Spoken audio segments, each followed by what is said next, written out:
ये है फलक की कहानियों का अद्भुत संसार।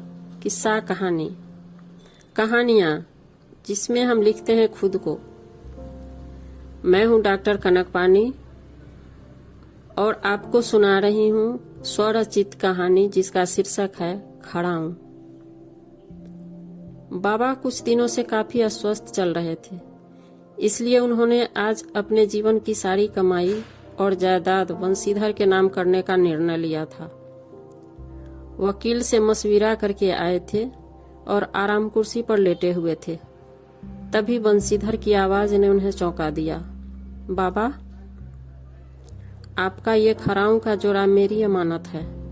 आप जब नहीं होंगे इस पर केवल मेरा अधिकार होगा। यह बात बंशीधर जब 9 साल का था तभी उसने बाबा से कहा था। तब बाबा हंसने लगे थे। आज 40 साल की उम्र में बंशीधर ने जब यही बात दोहराई तो बाबा गंभीर हो गए। काफी देर तक सोचते रहे, क्या संभाल पाएगा बंशीधर मेरे इस खड़ाऊ को? क्या सहेज पाएगा मेरे दिए संस्कारों को? जब पूरे परिवार पर बदनीयती छाई हुई हो तो क्या मेरे बड़े बेटे बंशीधर को सौतेले भाई चैन से जीने देंगे? इसने 1.5 साल की उम्र में अपनी माँ को खोया था। इसके मुंह से माँ शब्द की करुण पुकार सुनकर ही मैंने दूसरी शादी का मन बनाया और निवेदिता से शादी कर ली। मेरे जीते जी तो इसे निवेदिता और सौतेले भाइयों ने कभी दिल से अपनाया नहीं।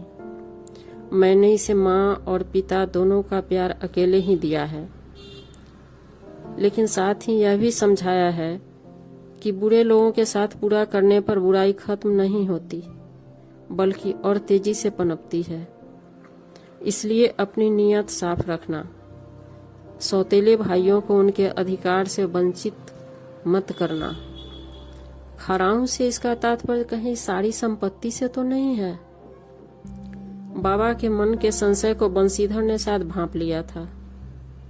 उसने बात साफ करते हुए कहा, बाबा, मैं सिर्फ आपके खराऊ की बात कर रहा हूँ। आपके बाद मुझे इतने ही मजबूत पायदान की जरूरत होगी जिस पर खड़े होकर मैं आपकी तरह विषम परिस्थितियों में भी अपनी सारी जिम्मेदारियों को पूरा कर पाऊं।